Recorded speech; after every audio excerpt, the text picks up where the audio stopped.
Hi friends, అందరికీ welcome to Godavari ముచ్చట్లు నా ఛానల్. ఈరోజు వంట ఏంటనుకుంటున్నారా? టమాటా మిరియాల రసం అండి.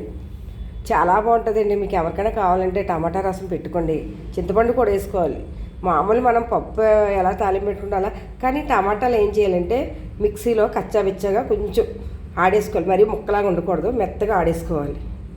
ఆడేసుకున్న తర్వాత పక్క పెట్టేసి ఉల్లిపాయ, పచ్చిమిరకాయ, బెండకాయ కోసేసుకొని పక్క పెట్టేసుకుని మనం పోపులు అన్నీ వేసుకోవాలండి. సాంబార్కి వేసుకున్నట్టు పోపులు వేసేసుకొని అందులో ఇంగవ వేసుకోవాలి. కంపల్సరీ ఇంగవ వేసుకోవాలి, మిరియాలు వేసుకోవాలి.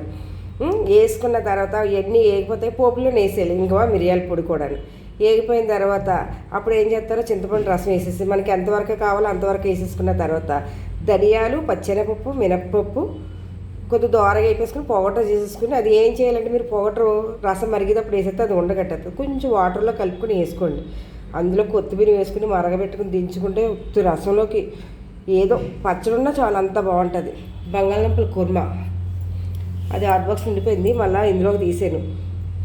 కొత్తది మళ్ళీ కుర్మా వండుదాం అనుకున్నాను కానీ ముక్కలు ఉడకబెట్టి కానీ అవ్వలేదు. ముక్కలు కట్ చేసేసి ఉల్లిపాయలు వేపేసి ఉల్లిపాయలు వేపిన తర్వాత బంగాళదుంప వేసేసాను. టమాటా మాత్రం వేయలేదు. నాకు రోజు టమాటా అయితే వాత చేసేస్తుంది అనేసి బంగాళదుంప కుర్మా.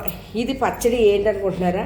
క్యాబేజీ, ఆనపకాయ, టమాటా, కొత్తిమీర నూనెలో మగ్గబెట్టేసాను పసుపు వేసేసి శుభ్రంగా. ఎల్లుల్లిపాయ, జీలకర్ర 3 ఎల్లుల్లిపాయలు వేసి ఆడేసాను.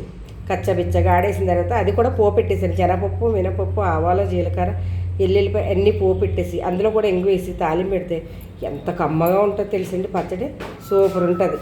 నాకు కామెంట్ సెక్షన్లో కామెంట్ చేయండి, లైక్ చేయండి, షేర్ చేయండి. Bye bye friends.